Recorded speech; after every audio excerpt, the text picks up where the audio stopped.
ഹരേ കൃഷ്ണ. ഇന്ന് ലൈഫിൽ നിങ്ങൾ ഒരുപാട് നാളായി കാത്തിരിക്കുന്ന ഒരു ജോബ് അല്ലെങ്കിൽ ഒരു പ്രൊമോഷൻ അല്ലെങ്കിൽ ഒരു ബിസിനസ് സംരംഭം, ഇതെല്ലാം നിങ്ങൾ തുടങ്ങണമെന്ന് ആഗ്രഹിച്ച് പകുതിക്ക് വെച്ച് നിർത്തിയ ഒരാൾക്കാരാണെന്നുണ്ടെങ്കിൽ ഈ ഒരു വീഡിയോ തീർച്ചയായിട്ടും നിങ്ങൾക്ക് വേണ്ടിയിട്ടുള്ളതാണ്. അപ്പോൾ നമുക്ക് ഇന്നത്തെ ഒരു റീഡിങ്ങിൽ എന്താണ് നിങ്ങൾക്ക് യൂണിവേഴ്സൽ മെസ്സേജ് എന്ന് നോക്കാം. നമുക്ക് 3 കാർഡ്സാണ് നമുക്ക് കിട്ടുന്നത്. അതിൽ ആദ്യത്തെ എന്ന് പറയുന്നത് 4 ഓഫ് കപ്സ് ആണ്. അത് കഴിഞ്ഞിട്ടുണ്ടെങ്കിൽ ജഡ്ജ്മെൻ്റ് ആണ് കിട്ടുന്നത്, വെരി ഇമ്പോർട്ടൻറ്റ്. അത് കഴിഞ്ഞിട്ട് 3 ഓഫ് കപ്സ് ആണ് കിട്ടുന്നത്. 3 കാർഡുകളാണ് നമ്മളിന്ന് ഇവിടെ എടുത്തിരിക്കുന്നത്. ഇത് നിങ്ങളുടെ ലൈഫായിട്ട് കണക്റ്റഡ് ആവുന്നുണ്ടെങ്കിൽ കമൻറ്റ് ചെയ്യണം. എന്താണ് നമുക്കിതിൻ്റെ മീനിങ്, കാര്യങ്ങൾ എങ്ങനെയാണ് പറയുന്നതെന്നുള്ളതെന്ന് നോക്കാം. നമസ്കാരം. അപ്പോൾ നമുക്ക് ഇന്നത്തെ കാർഡ് എന്താണെന്നുള്ളത് നോക്കാം. നിങ്ങൾ ഒരുപാട് നാളായിട്ട് ആഗ്രഹിച്ചുകൊണ്ടിരിക്കുന്ന ഒരു പ്രൊമോഷൻ, ഒരു ജോബ്, ഒരു ഉയർച്ച, അത് എന്താണ് ഇതിൽ പറയുന്നത് നോക്കാം. 4 ഓഫ് കപ്സ് ആണ് നിങ്ങൾക്ക് കിട്ടിയിരിക്കുന്നത്. നിങ്ങൾക്ക് പുതിയ ഒരു അവസരങ്ങൾ ലൈഫിൽ ഒരുങ്ങിക്കൊണ്ടിരിക്കുകയാണ്. നിങ്ങൾ ഒരുപാട് കാത്തിരുന്ന ഒരു അവസരം നിങ്ങൾക്ക് മുന്നിലേക്ക് വരാൻ പോവുകയാണ്. അതുപോലെ തന്നെ ജീവിതത്തിൽ പല ഘട്ടങ്ങളിൽ നിന്നും നിങ്ങൾ തിരിച്ചറിഞ്ഞുകൊണ്ട് പുതിയൊരു ജീവിതത്തിലേക്ക് കടക്കാനായിട്ട് പോവുകയാണ്. 4 ഓഫ് കപ്സ് ആണ് നമുക്കിതിൽ വന്നിരിക്കുന്നത്. ആത്മവിശ്വാസമൊക്കെ റെഡിയായി, അതായത് ആത്മവിശ്വാസത്തോടു കൂടി പഴയ വിഷയങ്ങളെല്ലാം മറന്ന് പുതിയൊരു ജീവിതത്തിലേക്ക് കടക്കുന്നതിൻ്റെ ഒരു സിമ്പലാണ് ഇതെന്ന് പറയുന്നത്. അതായത് ജീവിതത്തോട് ഭയങ്കര അധികം മടുപ്പുണ്ടായിരുന്ന ഒരു കാലഘട്ടത്തിലൂടെയാണ് നിങ്ങൾ പോയിക്കൊണ്ടിരിക്കുന്നുണ്ടായിരുന്നത്. അതെല്ലാം മാറി ജീവിതത്തോട് നല്ലൊരു രീതിയിലുള്ള താല്പര്യങ്ങൾ വന്ന് ജീവിക്കണം, ജീവിച്ച് കാണിക്കണം, ആ ഒരു അവസരത്തിന് വേണ്ടി നിങ്ങൾ കാത്തിരിക്കുകയായിരുന്നു. ഒരു ചാലഞ്ചിങ് ആയിട്ടുള്ള ഒരു അവസരത്തിലൂടെ നിങ്ങൾ പോയി. ഇപ്പം നല്ലൊരു പോസിറ്റീവായിട്ടുള്ളൊരു കാർഡാണ് കിട്ടിയിരിക്കുന്നത്. അതായത് പുതിയ ബന്ധങ്ങളും പുതിയ ബിസിനസ്സായിട്ട് ആലോചിക്കുന്നവരാണെങ്കിൽ അത്തരത്തിലുള്ള ബിസിനസ്സായിട്ടുള്ള കാര്യങ്ങളൊക്കെ നിങ്ങളിലേക്ക് ഓപ്പണായി വരുന്നത്. ആത്മവിശ്വാസത്തോടുകൂടി ഇരിക്കുക, പ്രതീക്ഷയോടുകൂടി ഇരിക്കുക. അതാണ് ഈ ഒരു കാർഡ് പറയുന്നത് കേട്ടോ. നിങ്ങൾ സ്വയം തിരിച്ചറിഞ്ഞ് വളരും എന്നാണ് അതിൻ്റെ ചുരുക്കം. ഇനി രണ്ടാമത്തെ കാർഡെന്ന് വെച്ചിട്ടുണ്ടെങ്കിൽ ഇത് വളരെയധികം കണക്റ്റഡാണ് നേരത്തെ കണ്ട കാർഡായിട്ട്. അതായത് നിങ്ങളിങ്ങനെ സംശയിച്ചുകൊണ്ട് നിൽക്കുകയാണ്, നിങ്ങളെ തന്നെ സംശയിച്ചുകൊണ്ട് ഒരു തീരുമാനം എടുക്കാനായിട്ട് വൈകി വളരെയധികം ലാഗ് ചെയ്തിട്ടാണ് പോയിക്കൊണ്ടിരിക്കുന്നത്. അതായത് പഴയ തെറ്റുകളെക്കുറിച്ചുള്ള കുറ്റബോധം, പഴയ ചതിയെക്കുറിച്ചുള്ള കുറ്റബോധം, പഴയ ബിസിനസ്സുള്ള കുറ്റബോധം, എന്തൊക്കെ ചെയ്തിട്ടുള്ളൊരു മാനസികമായിട്ട് ഭയങ്കരമായിട്ട് നിങ്ങൾ വേദനിച്ചുകൊണ്ടിരിക്കുകയാണ്, വിഷമിച്ചുകൊണ്ടിരിക്കുകയാണ്. പക്ഷേ ആ കുറ്റബോധം ഒന്നും തന്നെ വേണ്ട. നിങ്ങൾ തീരുമാനമെടുക്കാൻ ഒരിക്കലും വൈകരുതെന്നാണ് നമ്മൾ നേരത്തെ പറഞ്ഞത്.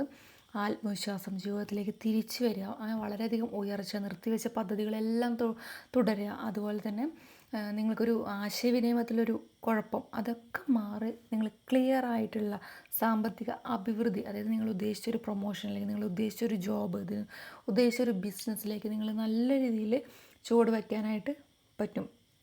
അതുപോലെ തന്നെ അവസരത്തെ നഷ്ടപ്പെടുത്താതിരിക്കുക. നിങ്ങളുടെ ഭയത്തെ മാത്രം മാറ്റിവെച്ചാൽ മതി. നിങ്ങളൊരു ബിസിനസ് തുടങ്ങാനായിട്ട് ആഗ്രഹിക്കുന്ന ഒരു വ്യക്തിയാണെന്നുണ്ടെങ്കിൽ നിങ്ങൾ പലതരത്തിലുള്ള ഭയം, പേടി, അവരത് പറയുന്നു ഇവരിത് പറയുന്നു. ഇപ്പോൾ ഓൺലൈൻ ബിസിനസ് തുടങ്ങാൻ പോകുന്ന ആളാണെങ്കിൽ 10 സജഷൻസ് നിങ്ങൾ എടുക്കുന്നുണ്ടായിരിക്കും. പക്ഷേ സജഷൻസ് നിങ്ങളെ പേടിപ്പെടുത്തുന്നു. ഒരാൾ പോലും നിങ്ങളെ ആശ്വസിപ്പിക്കുന്നുണ്ടാവില്ല, ആശ്വാസമായിട്ടൊരു വേർഡ് പറയുന്നില്ല. കാരണം നിങ്ങളെ പേടിപ്പിച്ചുകൊണ്ട്, നിങ്ങളെ ഭയപ്പെടുത്തിക്കൊണ്ടുള്ള തീരുമാനങ്ങളിലൂടെയാണ് നിങ്ങൾ പോയിക്കൊണ്ടിരിക്കുന്നത്. അത് വേണ്ട, മാറ്റി വയ്ക്കണം. നല്ല രീതിയിലുള്ള തീരുമാനങ്ങൾ എടുക്കാനാണ് പറയുന്നത്. ഒരു തരത്തിലുള്ള കുറ്റബോധം, നിങ്ങളെ കുറ്റപ്പെടുത്തുന്നുണ്ട്, പലരും നിങ്ങളെ കുറ്റപ്പെടുത്തുന്നുണ്ട്. പഴയത് അങ്ങനെയെന്ന് പറഞ്ഞ് പലരും കുറ്റപ്പെടുത്തുന്നുണ്ട്.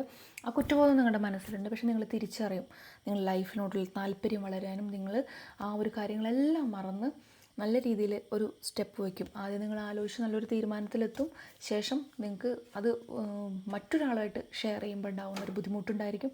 അതൊന്നും വേണ്ട. നിങ്ങൾ നിങ്ങളുടെ തീരുമാനത്തിലൂടെ നല്ല രീതിയിൽ മുന്നോട്ട് പോകാം.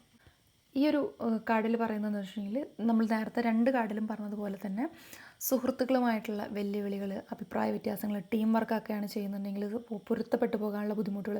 അപ്പോൾ നേരത്തെ കാര്യങ്ങൾ പറഞ്ഞു, നിങ്ങൾ ആലോചിച്ച് തീരുമാനം എടുക്കുക. നിങ്ങൾ നിങ്ങളുടേതായിട്ടുള്ള തീരുമാനത്തിലൂടെ പോവുക. നിങ്ങൾ ഒറ്റയ്ക്കൊരു സംരംഭം തുടങ്ങണമെന്ന് വിചാരിക്കുന്ന ഒരു വ്യക്തിയാണ്, നിങ്ങൾ ഒറ്റയ്ക്ക് തുടങ്ങുക. ഒരുപാട് പ്രശ്നങ്ങൾ നിങ്ങൾക്ക് മുൻപുണ്ടായിട്ടുണ്ടായിരിക്കാം. പക്ഷേ അതെല്ലാം നിങ്ങൾ നിങ്ങളുടെ ജീവിതത്തെ തിരിച്ചറിഞ്ഞുകൊണ്ട്, നിങ്ങളുടെ പ്രശ്നങ്ങൾ എന്താണെന്ന് തിരിച്ചറിഞ്ഞുകൊണ്ട്, നിങ്ങൾക്ക് എവിടെയാണോ മിസ്റ്റേക്ക് പറ്റിയെന്നുള്ളത് മനസ്സിലാക്കിക്കൊണ്ട് നിങ്ങൾ മുന്നിലേക്ക് വരും. അതിൽ നിങ്ങൾ വീണ്ടും പോയിട്ട് ഒരു കൂട്ടുകൃഷി തുടങ്ങാതിരിക്കുക. അതാണ് ഈ ഒരു കാർഡ് കൊണ്ട് ഉദ്ദേശിക്കുന്നത് കേട്ടോ. സുഹൃത്തുക്കളുമായിട്ട് നല്ല രീതിയിൽ അഭിപ്രായ വ്യത്യാസങ്ങൾ ഉണ്ടായിരിക്കാം. മൂന്നാമതൊരാൾ ഇടപെടുന്നതുകൊണ്ട് ഒരു സക്സസ് നിങ്ങളുടെ ലൈഫിൽ വരുന്നില്ല.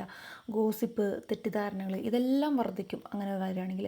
അപ്പോൾ നിങ്ങൾ ആഘോഷിക്കണം, നിങ്ങൾ സെലിബ്രേറ്റ് ചെയ്യണം എന്ന് വെച്ചാൽ ഒരുപാട് കാര്യങ്ങൾ പെൻഡിങ് ആയിട്ട് പോകും. അപ്പോൾ നിങ്ങളൊരു സംരംഭം തുടങ്ങാൻ ആഗ്രഹിക്കുന്നവരാണെങ്കിൽ ഒറ്റയ്ക്ക് നേരിടുക. നിങ്ങളൊരു പ്രൊമോഷന് വേണ്ടി കാത്തിരിക്കുന്ന ആളാണെങ്കിൽ ഒറ്റയ്ക്ക് നേരിടുക. നിങ്ങളൊരു ടീം വർക്കിൽ നിൽക്കുന്ന ആളാണെങ്കിൽ നിങ്ങൾ നിങ്ങളുടെ അഭിപ്രായങ്ങളുടെ മാത്രം മുന്നിലേക്ക് പോവുക. അപ്പോൾ നിങ്ങൾ പല അഭിപ്രായങ്ങളും പലരുടെയും അഭിപ്രായങ്ങൾ കേൾക്കുന്ന സമയത്ത് നിങ്ങൾക്കൊരു റെസ്പെക്റ്റ് കിട്ടുന്നില്ല. കാരണം നിങ്ങളെ പഴയ ഒരുപാട് കാര്യങ്ങൾ പറഞ്ഞവർ ബുദ്ധിമുട്ടിക്കുന്നുണ്ടായിരിക്കും. പക്ഷേ അതിൽ നിന്നെല്ലാം നിങ്ങൾ നല്ല രീതിയിലുള്ള പാഠങ്ങൾ കാര്യങ്ങളെല്ലാം പഠിച്ച് നിങ്ങൾ എങ്ങനെ മുന്നിലേക്ക് പോകണം എന്നുള്ളൊരു ലെസൺ നിങ്ങൾ കരുതി വെച്ചിട്ടുണ്ട്. അത് നിങ്ങളുടെ മൈൻഡിലുണ്ട്, ഇങ്ങനെ വേണം അങ്ങനെ ആയാൽ പറ്റില്ല എന്നുള്ളത്. പക്ഷേ നിങ്ങളത് മറ്റുള്ളവരോട് ഷെയർ ചെയ്യുന്ന സമയത്താണ് നിങ്ങൾക്ക് അഭിപ്രായ വ്യത്യാസങ്ങളും മറ്റു കാര്യങ്ങളും വരുന്നത്. വളരെ അധികം ആലോചിച്ചെടുക്കുന്ന തീരുമാനങ്ങൾ ഒരുപാട് പേരെടുത്ത് ഷെയർ ചെയ്യാതിരിക്കുക. കൂട്ടുകച്ചവടമായിട്ടുള്ള ബന്ധങ്ങളൊന്നും തന്നെ ഇല്ലാതിരിക്കുക. അതുപോലെ തന്നെ നിങ്ങൾ സക്സസ് ചെയ്യാൻ പോവുകയാണ്. ആലോചിച്ചെടുക്കുന്ന തീരുമാനങ്ങൾ ഒരുപാട് ബാഡ് നെഗറ്റീവായിട്ടുള്ള അനുഭവങ്ങളിൽ നിന്നെല്ലാം നിങ്ങൾ ലൈഫിൽ വളരെ സക്സസ് ചെയ്യാൻ പോവുകയാണ്. അതൊരു ബിസിനസ്സായിരിക്കാം, അതൊരു പ്രൊമോഷനായിരിക്കാം. പ്രൊമോഷൻ എന്നൊക്കെ പറയുമ്പോൾ ചിലപ്പോൾ ഒരുപാട് ഗോസിപ്പുകൾ കാര്യങ്ങൾ നിങ്ങളുടെ ഓഫീസുകളിൽ കാര്യങ്ങളുണ്ടായിരിക്കും, ചവിട്ടിത്താഴ്ത്തലുകളുണ്ടായിരിക്കും, കുറ്റപ്പെടുത്തലുണ്ടായിരിക്കും. അപ്പോൾ അത്തരം കാര്യങ്ങളെല്ലാം നിങ്ങളെ പഠിച്ച് നിങ്ങളുടെ കാര്യങ്ങൾ വളരെ പെർഫെക്റ്റ് ആയിട്ട് മുന്നിലേക്ക് പോകുന്ന ഒരു ടൈമാണ് ഇത് കാണുന്നത്. വളരെയധികം ആലോചിച്ച് തീരുമാനിച്ച് എടുക്കുന്ന കാര്യങ്ങൾ ആരോടും ഷെയർ ചെയ്യാതിരിക്കുക. ഒരു പ്രൊമോഷന് വേണ്ടിയൊക്കെ പോകുമ്പോൾ 3 പേര് 4 പേരൊക്കെ ആയിട്ട് ഇങ്ങനെ ഗ്രൂപ്പായിട്ട് പോകാതിരിക്കുക.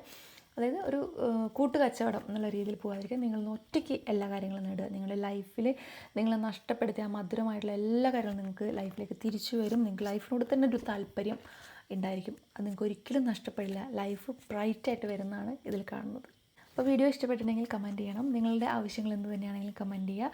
ഇത് നിങ്ങളുടെ ലൈഫായിട്ട് കണക്റ്റഡ് ആണെന്നുണ്ടെങ്കിൽ കമൻറ്റ് ചെയ്യണം. അപ്പോൾ നമുക്ക് മറ്റൊരു വീഡിയോയിലൂടെ വീണ്ടും കാണാം. നന്ദി, നമസ്കാരം.